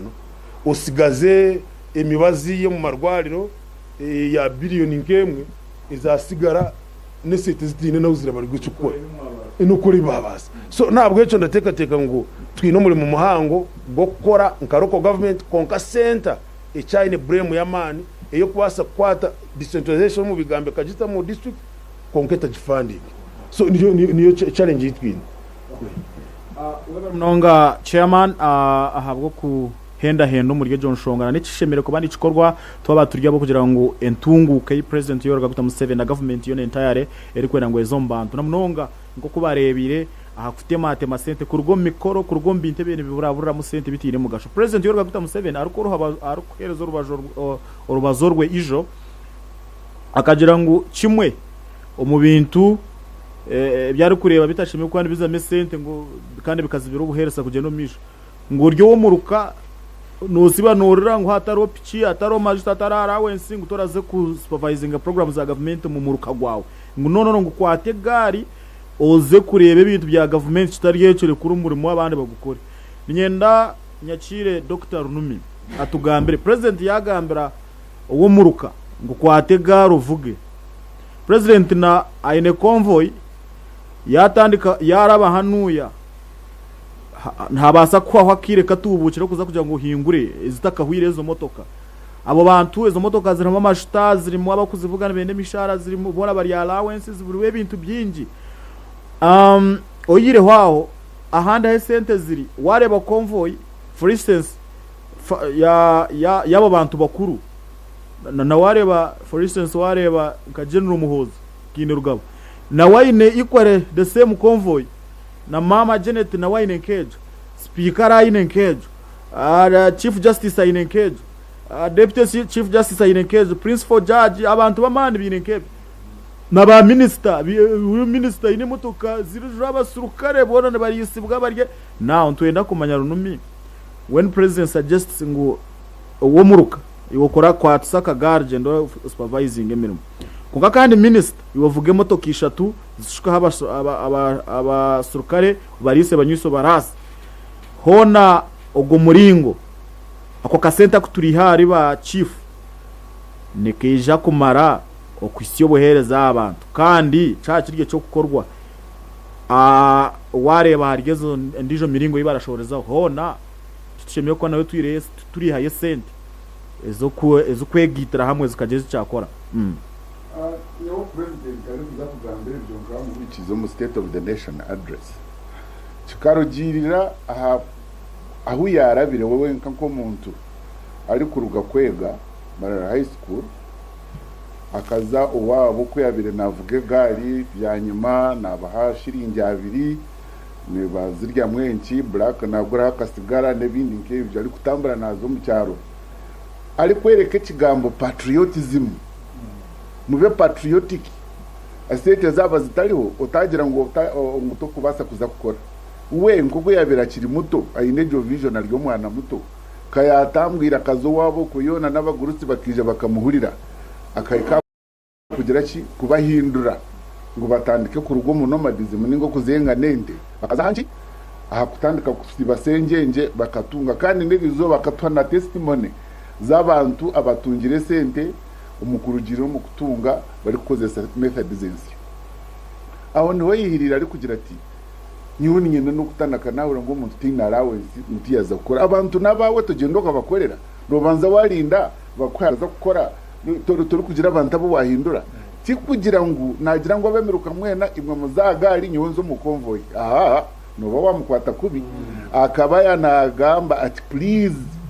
mukorera abantu banyu no muzimbwe hatariho kubanganisa ngo office ya kwa majuta ati yakwacha kandi ahiki ngene nkanyero numati tinyine office tigina majuta ga government nika kubaka pension nakunyine tikari kwijura nigara konka ndikinzibira kwejumba muri bakirinju ku mobilizing akigezi nikoze so buntu buke bwanje kagira ngo kigezi yitu turugeyo ndicari kumanyisa nkecho tindagize ngo naza ku mobilizing abakirinju ningangambe bindi kumanya babanze nanye bampara wonse nakwija TV hano mbabaze bampakara wonse no wano yamba abantu bawe kirugenka he omunda now convoy ya president niyo mchara we please mumanye ngo ne major security concern not only for Uganda but internationally utagira ngo imyaka 40 y'amazira hampana twebembera na twabura umuhanda ngo abazigwa inabo mu Uganda kusha abaheru ni bengi emotoka zo na wazireba tizijwiremo abo kunywa cyayi kusha ariho neri kurabo hesimu yawe kagira ki ekarugaho arezi communicating na satellite ainemu ambule nebintu binje biryo zo motoka burye mu wagireba tariho eyembura mukoro ngeno ka president fountain of honor yakora abone jo convoy please ibotari be motoka no kukusiba ngureba ngo nibashishe sente zihanga kuba kumwiyeho bakamukatura no manyatamo yiri tuguzamo please omucyara we it's the same so family ya president netekwa kuba stable aboko no basa kugira ngo president karubu yaturemere wayine convoy impango katuzo mu family yetu gira ki okutwamisha ukwari kumushasha no mutabani nyakimwe ati mwazaho mukamwiyeho mushana acyatekereza so ebimwe tubirangize omusides inkezo rero konka za twayikomere bwa minute tabwito bumpa mu buri kusani we abari kusani batubinga bari kutubinga rugude motoka turi kuznago mu migende mu nuhunga oza kureba ngo warabaho no ngumanika bwana ondijo warabo ngo nikanyaruza apana abo nabo ni batwipa owarga ngo n'abasirikare ba police nabo we abo mponi yo stage turi kujivugana abo ko abantu ba boda bagwira mu migende bari kungezo motoka bakahutara amarwariro gitu gijwire so ejo ndi stage ya man so nyona ningira ngo president kuko ino buvunanizo bwahihanga kandi nawe nabireba n'abaspeaker bari kutambara nizo convoy niba basa kushitamo mu nda bagira ngo akasete tugire ki tukacendeze konka security taba compromised echo nyoni nkirizana nacho konka ba minister bita butwira karuru omushayi nakajukeye ke kirunduro hariya nasiba nambingo umuhanda nibenda kumwitira cyasho bize kiningaki so abo nibo bari kushishaga esenta bukati ya lead car ebire symbol of power narabaha bakahurira kadenje ngunanka yarabo we warabo ni bahati we warabo no ni bari go muzo warabo apana yindi ba minister binemirimo yamani konke byo kumani bakanga babahira karuru no kushisha sente za government. Now related to that, twinabo bari kweta ghost workers za payroll tuzikabaga clean bali mu binja bari kutamo ba ghost workers no kugumana babagara ni bagaruka ni korumbugu no rubagara kongana rugumare rugera ki so abo babihamo abo ntitugira kasente akutwiyabo mwamache gambere cyo kutambura ubu ndabiri njari mu government turi kutambura tukatuzaga nka Geneva mu kibani muza Geneva mugenda muri yabashaho nka 12 ubwo narugo kuwo mu department ejineji mwiko mu meeting za Geneva owagamba noko nomwe nenga ahwerwa mugenzi we baba babiri abandi 10 mwena mushitame hariya kushomo air conditioner ni muranzya session yawo muzukora shopping abo kwa mwenda za rawezi mwagaruka orahandike report no omwe owabere no wabere na ibembera team ngende zuzona ushanga ni entertainment ya government workers hata kubira hale kintu cha accountability omuntu wene uri kuzahero kabe member wa parliament kabe omukozi wa government permanent secretary and secretary bahabo bona akabire hariho uwamwoherezo wa sanctioning and permanent secretary ati boroko gende wale kure sete oli acharuga yagiraki amuha report agishomba areba nyine jo report yetu indira umugasho nuhura ba member ba parliament bagende kikunga musi bali Thailand bali Vietnam bali China bali Egypt Zimbabwe nibakora ki muni benchmarking bagaruka hano chone kuma benchmarking atukore tuta ngwati twine report iri ku rugo ko mu auditor general's office ebyo tibyahwerokwe ngero barashishe sente bana ba mawe inga Uganda na mgene kaguma bigambe rwero rangaranga ati Uganda nonje nozire ati kutugirire tukagiriya taba movement kumwakugiriye kabarema atukunka imwe ne muryana so esete barazishishira mu travels ziteyina mugasho ndakashatu wazo mu nkora ya government nyontura ni advocating reforms mu government okweri kukora no shanga ministry nizikora emirimo erashana ningobo mu ministry okora umurimo gutari gwayo gurgo gwa ministry ndisho ubu nabire njari yo mu ministry of health nkantura ni ndwana kugira ngo budget iyo kombe kamarwariro budget yo kombe kebizimbe byirwariro bagiyeho bagitwara mu ministry of housing konko shanga ba ministry bagira ngo inga tikotombekera amarwariro tiboto ahandi baziriro kwenecha hachikora bari prime minister akagambira ati minister ya works na housing mwombeke ejo standard zeze neze mwazimara muti muziheki ministry of health ejo budget teri kuza kuri azo koshanga esente nyinge ziri kuzo mu ministry of health zigezo kombeka abwo nki babiri ni bazirwandira bo mu ministry of health eco kwiba bari kurabo muri ba contractor abo kuba wabo ari commission yo mushaho kosho mu bushaho bwo kujaba abantu nkanye noza kunto mu bureau of quantities kusiba ni signing a certificate of whatever ibyo nimirimo yaba engineer nabandi konka bicyaguma umurete mu ba engineer mutemuka department ka engineering akaraguma dikatwera hato shanga budget mpango yakubire ni wera marwariro n'abarwire n'imibazi yazankahe omubizimbe aboko babagira mu ministry of health twaja trillion 2 billion runana zigezo kombe kamarwariro nenke nebizimbe ini essence mwasigaza billion zingahe trillion yamwe na billion magana izo nizibakasereke mwakwata heze mishara neze mibazi tumwasigaza nka billion 2 zo kore bindi byona nico tukurebera amarwariro nigacumbagira oze na handi oshange niko so kuba majingire rational departments zitari zimwe na zimwe nguzizoku noko akasete katandika kugira ki ukanyuka nikatubuka kuza gukora ibikashemire kuba nikakora uko hari wastage ya mani nge nabantu water systems ziri clear esete muraguma muratamu murashonka barashuke sente mu muhonga ziwero kwempo so ko barakorera yo saving nani nyanda kacengaruka side ya chairman wa Njogo exactly ni mango shati munani wetu wandi tugamba monitoring ubwire buyikire twine na department ya ICT ebyo kugamba nkendongo ezibata umuhanda rya Karimire ezibata kibuga ezibata cyasenka ebyo nimubaza kubikorera satellite omuntu yakugambira ati mwayika uzasatellite Google na kariri active live nuziyo nogira ki ibetaga digital system twine kindi GPS monitoring infrastructure niyo public budgeting dashboards hati twatandika koma kategwa kutandika kwa mushanju twikiriza no mu plan ya district ngo kwa mushanju oku tushemira kwa nitumare ngudo nkibiri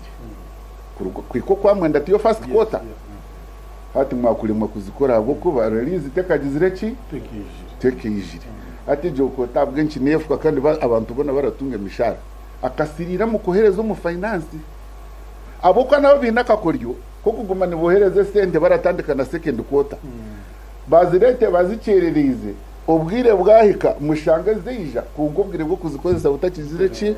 butakiriho kandi kiragiro nikigira ngo za wabo tazikozesa zogire ki uzigaruzi ngene cyo mu kiterere nduru esente niyo ziraferaga so ni mugambe zimwasevinga aha mikoro konke zibari kwitira mu system zi abantu batatunga buhereza nesete nyinje mnonga nibinji konka ndaza kuba ndabagandira bwo kwatinga kira cha revenue generation na income generation of the district. Okay.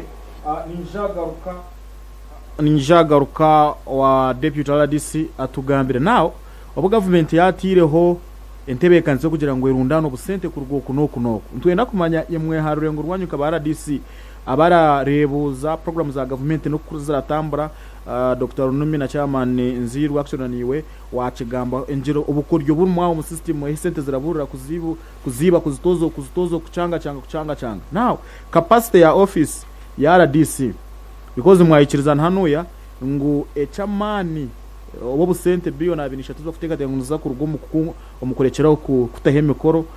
tari yemwe nemwe ezo sente nyingi konke sente nyingi zirahwera mu kuziba government banze strengthening capacity yayo umukorekeraho kwibe sente zikagenda rumirengo tari kushana ingo kumwadishoborora now capacity ya office ya RDC iringana ki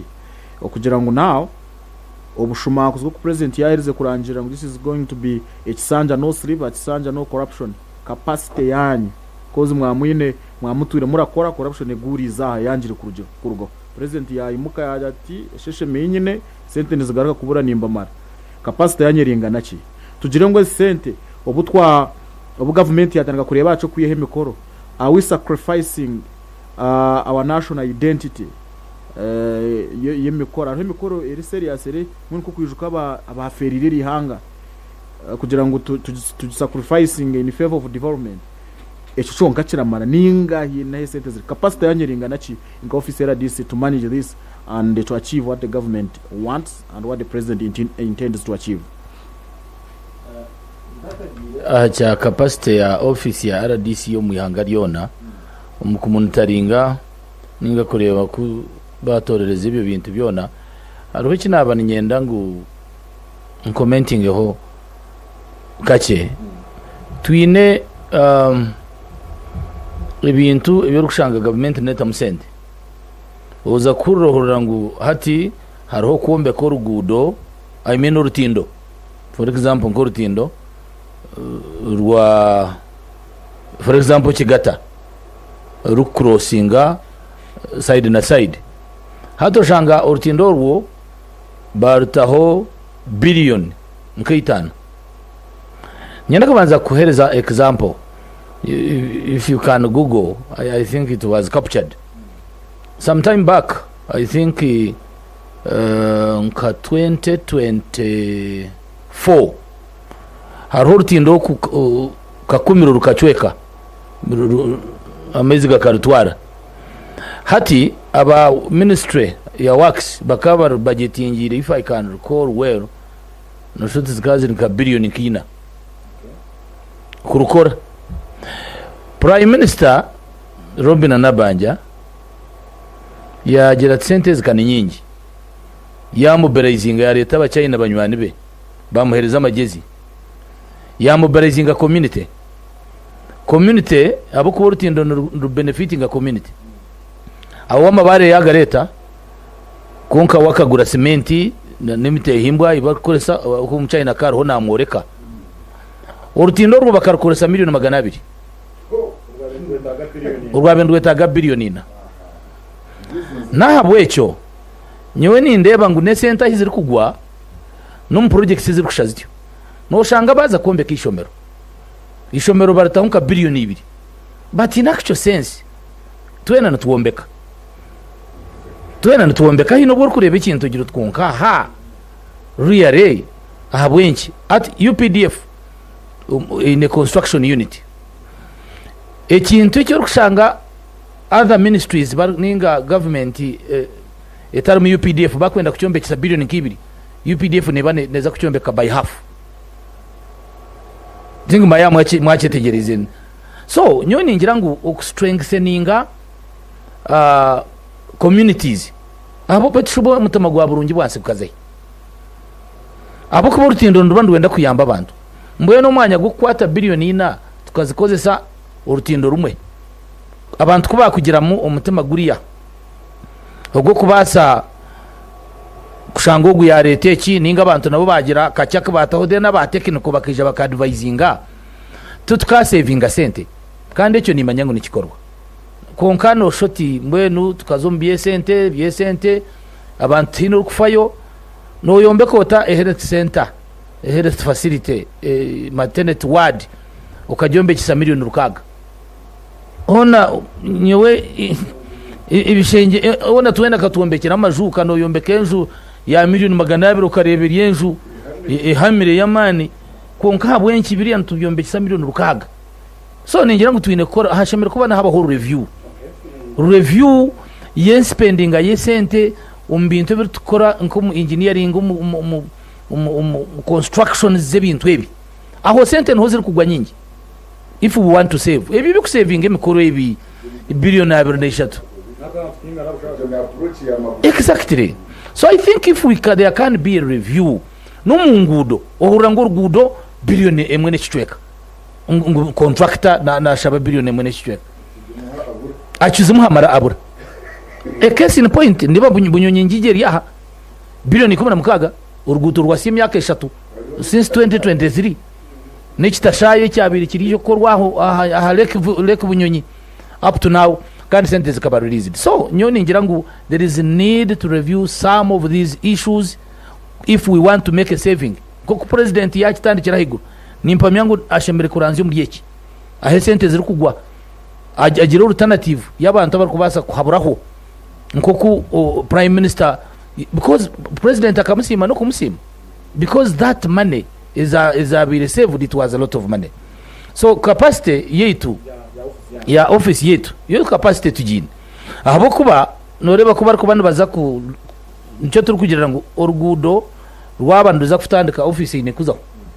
ekari launching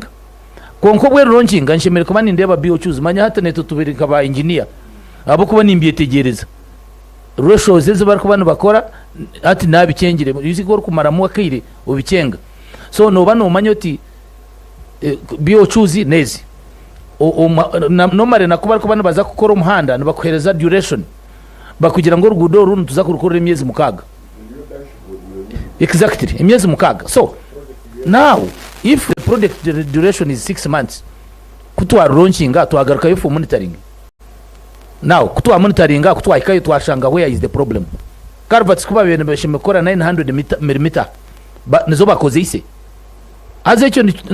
ntubantu cyabwa nabana yinki bari hansi aha ground akuba yiwe RDC torukuza yiburunako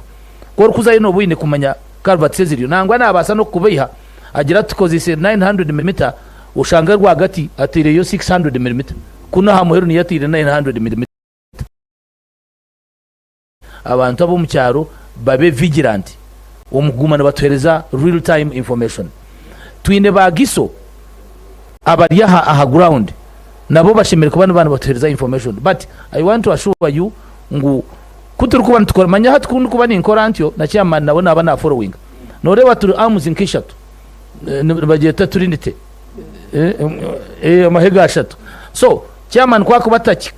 atakirambwire hona sub county chief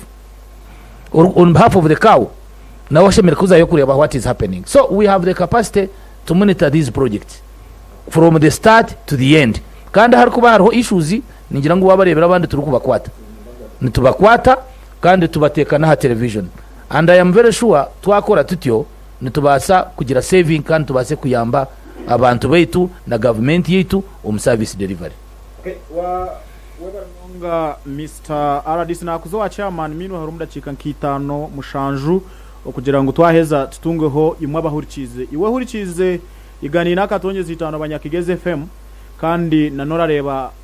program major hatayari West Division ndenda kumanyisa ngo kaceho misho chairman yaizagamo mudacika nkamushanju zuri kuza kwijja no ija kwitizwa kutere simu kurabira ya 0 mushanju mukaga munana nkaga na mukaga 5500 na ne ya 0 mushanju ina iganina nizo na mbibiri ezituraye yambise bwanye mahoka chairman yahezagamba enshonga ze chairman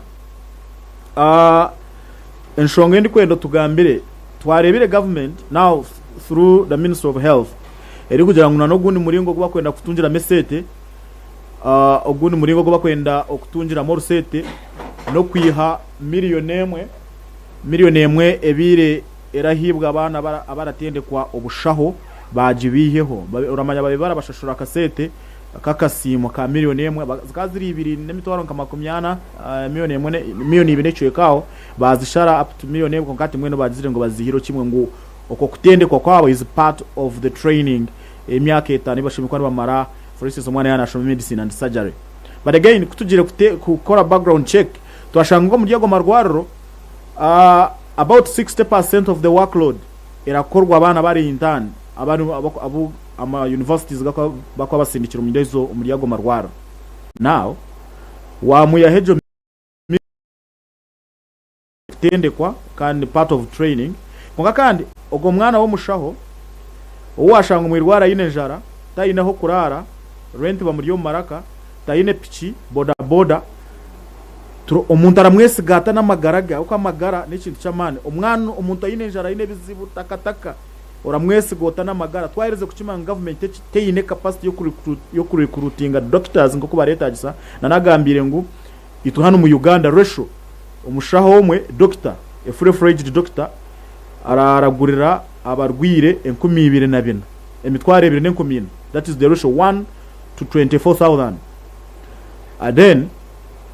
as the recommended standard by the World Health Organization ni 1 to 1,000 patients so mushaho omwe at least areba abarwire 10 konkani turarenze twagwerirwa kago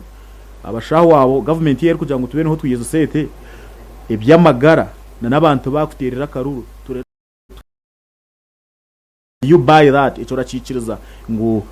kibe kityo ubwe government ari kugiza kurundana sente kurugwaho kunoko wabare ico kibuzo cya kiraza kuzo wa doctor n'umunonga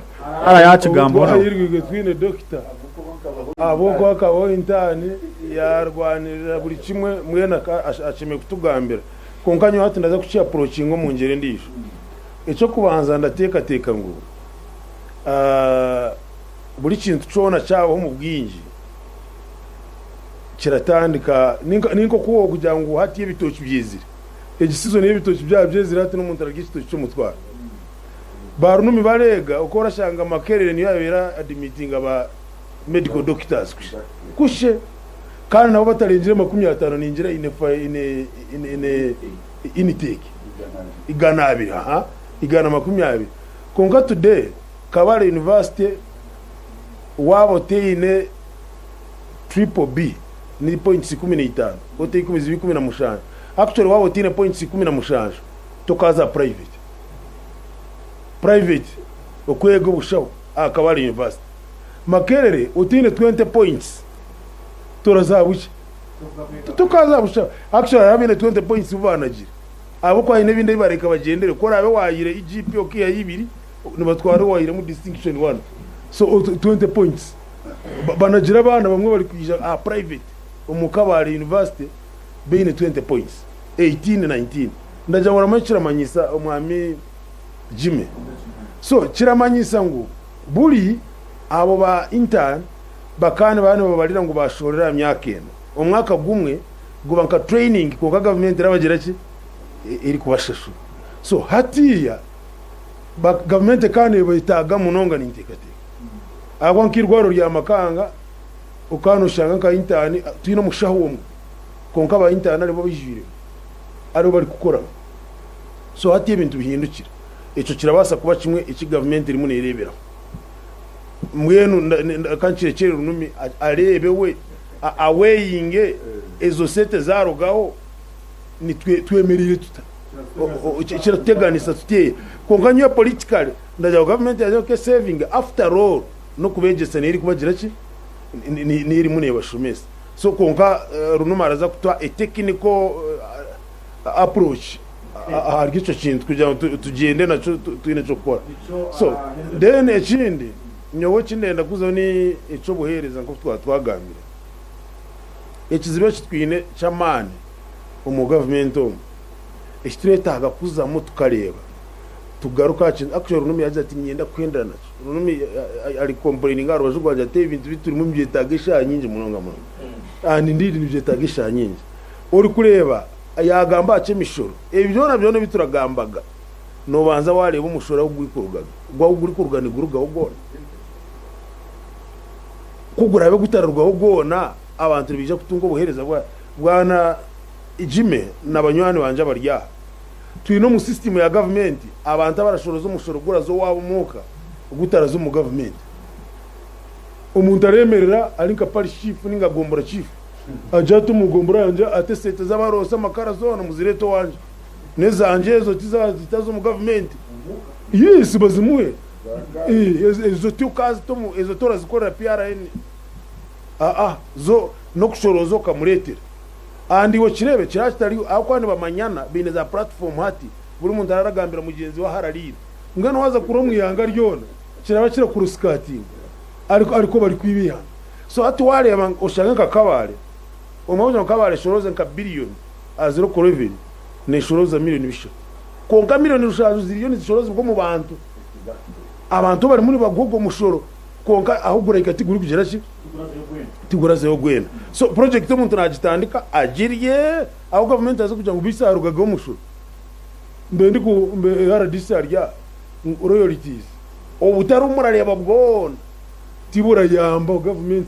kabare teri kuganyirwa niho turi kubera ko turi Buhara ni iri kugeza action okay na Buhara neto nka 10% azishimye ko negira netwiriza so uyebuze uri kudiringa n'aba bantu butare abaguha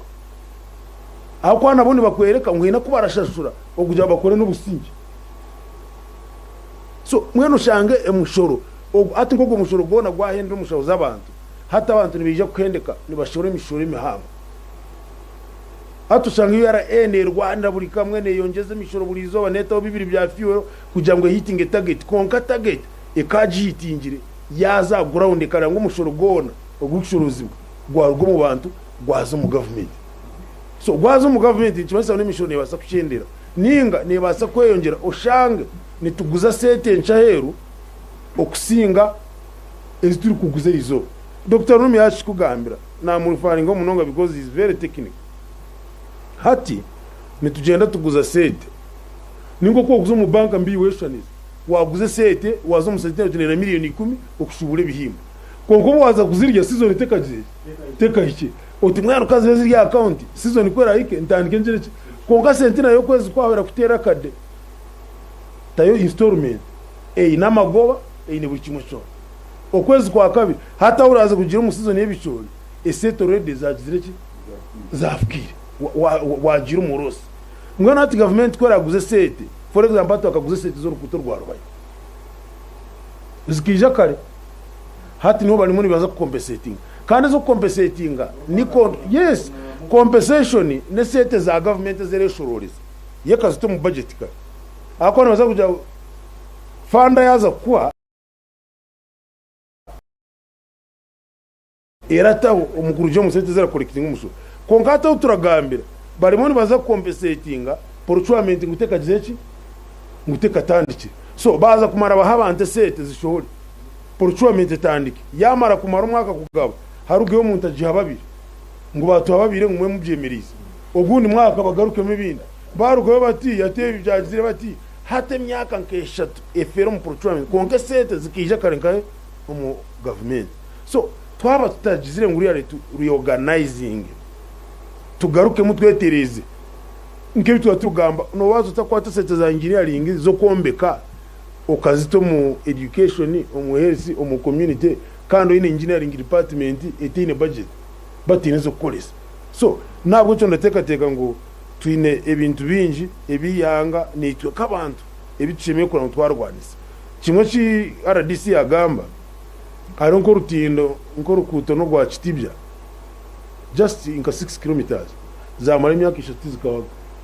3 years nyonde mantu ndarurabaho 3 years bakata billions of money kwigura rukuto excavation otemenshingo gitoku grading grading oteomaramu abantu bakoze rukuto it is taking 3 years 6 kilometers ngashonda kujangu odo ari no wanogamba ngo nogera okuruto wa 15 kilometers arenda kutaho tamaka arenda kutaho karavati arenda kora drainage channel orenda kujangu urwo rukuto rwa bunyenyereza kubera umunyakenga so nabwo eco ndajangu n'ikindi cya kabiri Jimmy urukuto ari urukuto rwa Katuna kwikantungamo urukuto rwa Katuna kwikantungamo government na karuto sete bajangu beyehoreye riho ngwako yibatiriho bakagicupura barambike hindisho baronda contractor bamuha yatani kuyabe yataye kwaragata kuri yakaharo yayiruka nawe yajati nyowebi urukuto rumwaja unkuri naye muri kuja unkoreho tibira basika nyona kwa tomana najaje na agenda mpaka mubanze mu rugaruke mu busya hate zone government yabe yatiremo yamuhire zone zigiziriki zone zifikire so real zirikejiz zicyari nyinji munonga kandi president ashimiye kuzikora and president we taraza kuzikora wenka ariko aba minister nkebi turi kugamba ba minister bafukira bo kuvuga emutoka mpango abo kugira office nunji abo kuryaje abo kutambura kuzaye konke mirimo rikorwa tine kibarajimanye nyamu very shocked bamwe ba minister waje wagambe mu district yetarabigaba na ba MP waje wagambe program zizwi mu district yetarazimanye taramanya n'ibiri kugeno umuntu ni member of parliament complete taramaroko government kera manyisa n'icyo kora gataracho katuza hoje Massimo jezo wanje urikize iganina katonye zitano banyakegeze FM nituza kuba twakira okuraba asime ya 0 mushanju mukaga munana nkaga na mukaga 5500 na ne ya 0 mushanju ina iganina 0744 104104 na 0768665500. Hello banasigaza pereza webare agamba wana mumpire Godwin kuruga sasa amumpire Godwin okay wanogamba chi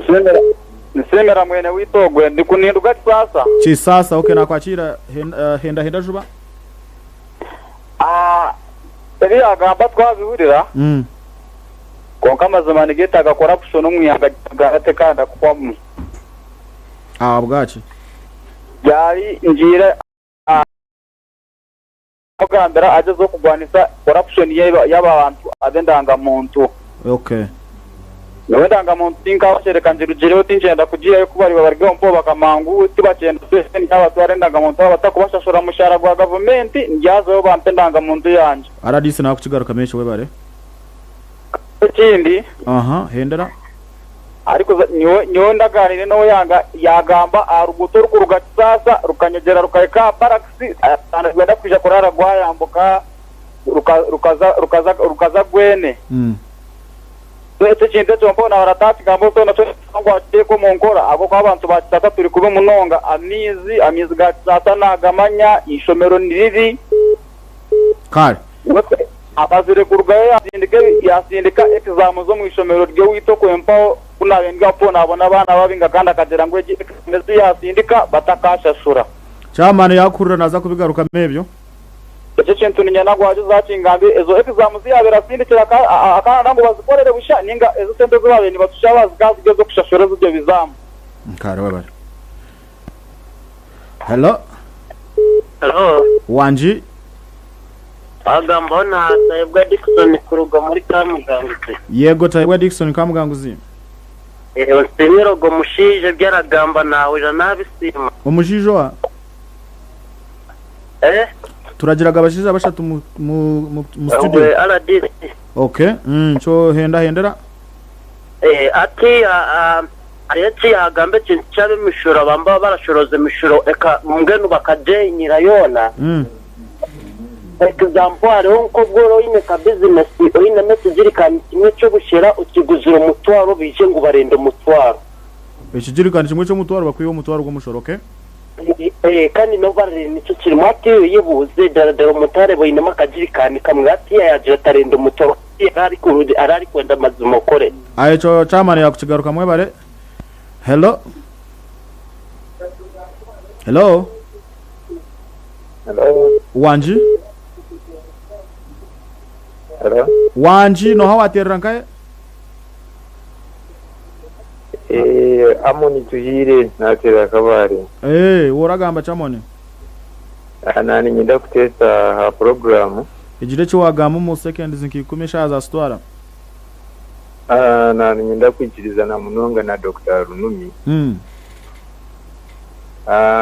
nanka corruption yo mwihanga ebire yamani konga nyina ninteka ngo tandike kuteka udikwi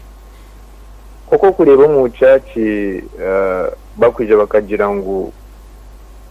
oyino obuzibu hariyo ubu aije ninga tagije hati omunanga ezinanka tenders ibiza kunanka program balite sente balite sente then batandika nanka implementation of the project hagira bija ngo manya babatwara umukoti manya atushanga nanka project ya story enshonga yawe gira usekura batakubunanka batakureba nanka time ako hariho legal department bakagira ngo kurugirira a project ya kutandika woyine nanka complaint zone direct had project ya tandika authority direct because I think government has that authority nkare to really impose that. Echo chatungwa kurunji. Hello. Hello no hawatera nkaye? Ubwo nbanduza nakana kente kurugaroro gutesengere wese. So ikinanga kubuzaho abataba bapara chefs n'abandi bakushoboza mishoro bagenda batine nango na sitting na sit box. Okay, wabare. Buri yawo kareba waye ciro umuntu nakwihuza atayine sit box konga ubona indesent. Ninja chamana abantu bamara hise to ko nyuma. Wanje? Yes, gumizamo. Uyibuza atogu nazuma itweka ngo nazuma za kuba kiriki. Achamani yakukigaruka mecho na radisi barya. Hello. Tobias kurwandeko. Eni wa muheru no hawatera he? Matera ndebo ni Tobias. Tobias watera he? Irakari yo kuryansi. Inaterera ndeko. Mbego ha? Ate abantu baragamba buri bwenguzi niwo baragenguzi ati washanga umuntu wayigura aragenguzi umuntu watino kwatina kwakatina kurema kugenguzi ati mutokera bagekizi. Okay, cyo nacho twachikurira. Hello. Hello. Hello.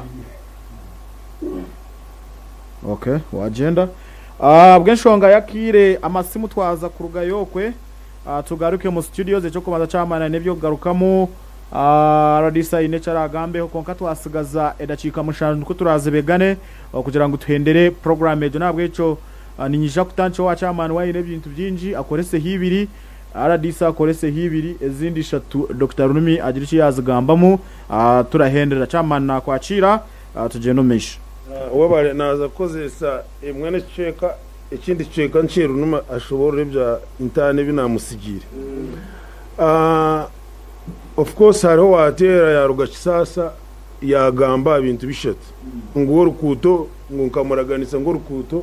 keri promise yanje kandi nza kurukora aho kuba hariho urukuto ruraza barracks kisasa azani gwetaga nka 500 meters uconnectinga rwene rero abantu bakagira urukuto rukagira so mwe hariho akantu kace kasigire tukakonectinga kandi ko nakaraganise so abantu bo abataka nibija ku openinga kuja batatu vunana mu mataka gabo bakore mu oyu bekiza ngo rukuto rurabeho ba opening riri turetegure datujeje rero twashare tukuru connecting mwe no cicanje nyenga ne canje kandi hamwe n'abataka mwe ne chompo mu kimanyo niko ce water project sasa mezi gari kuza kwijayo mugumisirize twaza turi kuzakora designs zo gukora kisasa mezi ariho neziriyo ezazige za ministry agacererwa ku ka district irenda gukora agakisasa kusha aragwa niwenda kutoma tankeri ya barracks konka kuganika gacererwa ko bakayika project bajindura bagito muri buhara okumazi so nabwo eco nibaza ugakora hona abari ku charging fees mu masomero abone bacikora irigare nebyabo nk'abantu government batumire nyo nkabaye bizamu byabusha katinda bibaguriza so ko reba ari kuba charging sete mu kazi bakamwe mu nkabaye byabusha nimwe mwino mushango ubwo kushashurira bibabahire bige byabusha so nabwo eco nimwe mureke kushashura esete ezi government etagize mu gihe mu mushashure abaroko revenue eco ni chango munonga ntiza kuronda talk show indazona kawo na bwa RDC itwenka tukakigamba kurenga hampa edakikemwe sekendemwe teraza kushobora ngo abantu bakigira ki bacetegereza mwe bari munonga mwe bari kutostinga management kandi twashemererwa no gundo murundi mwatwita turije mwe bari misara DC yejunise na dacikemwe abo ko abantu ba complain ngaba nabo kukwata imishoro nibiba abantu abonjana bo kukwata gice wagamba ari nyo shonga denero no mahendere wanira yagira ngo ushana identity card agirekeyo nira ikakora identity cards namazima konka babe bataka bwine sente zo kuzitwara mu sub counties now problem yitushangire abantu bariko banibenda identity cards nibeje bakoragana n'abanira hano ngo muziturete mu cyaro tuje tubahirize 15 kugira ngo bakakendeza transport tubakikayo nibo bamwe bari kututereresimu ngo abanira batu yawe sente mbwenu eco ekintu cyemereze umanya kugira ngo wanira agenda ze kubasha 15 kandi zimwikirizana so tucyemereze nira kwera tunge sente neja kutwara identity cards ezibashizo mbyaro uri kuba nagenda aje makanga nira identity card nibija kunyumuhera busha konka wanonda ngo ukoragane nabo private barete kuriya ubahe 15 den nabwanyi mu bahababire ngo bakushabe sente icyo turukikiriza nicyo tuzemererize kugira ngo ahi barabonere sente zo kutwara identity cards beje bazitware icyabemeruka kushoroze sente umbantu batine identity batine nanka batine receipt sente zo mutazibaha umuntu yabatinde receipt otamuhereze sente ahabo kuba ebiro bihwire aho binkwatira umutawo nomo abo muruka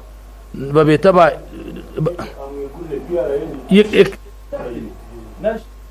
PRN ushashure sente online otherwise uguru kuzikwereza ukushabe sente ubwo nana nakuzitwara we kuza kuzirya nani manyisa ngo hina bintu twatira umutawo nomo ababire ndabashuroza sente kandi bakiri abamwe bakiri no mu cyome ikindi out kurayo ndurebire ruho abanyakabare especially ni mangu nuturebwa bengi konke kine cy'abakabare batwire ne ba complaining abashuma bakabaraga nyenda kubamanyisa ngo abashuma abo tubakwasire at least numbasa kugwejegeraho abo kuba babire babateganisa bari kuyiba abantu konka abashuma abo ahindugambira bari mu nkomo kandi ntuja nubeja kuba cyaginga emishango nubaba remanding babare mnonga webare misaradi si kangaruke owa Dr. Runumi ezidacika ibiri ezasigarayo ico kubanza ugire cyo wagamba medical interns yaba okubiya haka sente kiza kutuyambo byamagara ninga turyo mukabi deni ohendere webare mnonga ekintu cha intern kiri very delicate kandi nkoko mwaminze irwe ya kigamba kuza kushoma course ya medicine note ko kuboyi n'ubwenge bw'injori top scientist